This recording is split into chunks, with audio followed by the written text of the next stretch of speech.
كيتنوض الفتنة، كلام الناس يزيد يشعلها.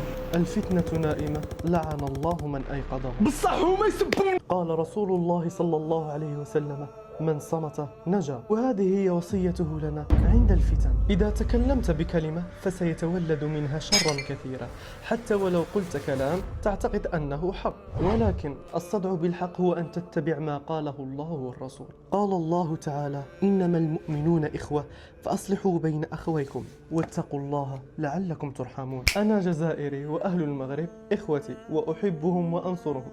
وعندي صديقي. السلام عليكم، أنا مغربي وأهل الجزائر إخوتي وأحبهم في الله وأنصرهم، لقول رسول الله صلى الله عليه وسلم: انصر أخاك ظالما أو مظلوما.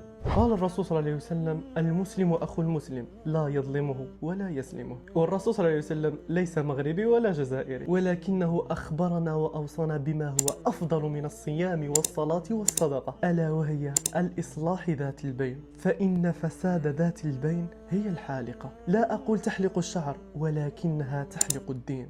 فعندما تسب بلدا كأنك سببت 47 مليون شخص، أي 47 مليون سيئة تحملها في ظهرك يوم القيامة. فاتق الله في نفسك أولا ثم في إخوانك. خاوة خاوة.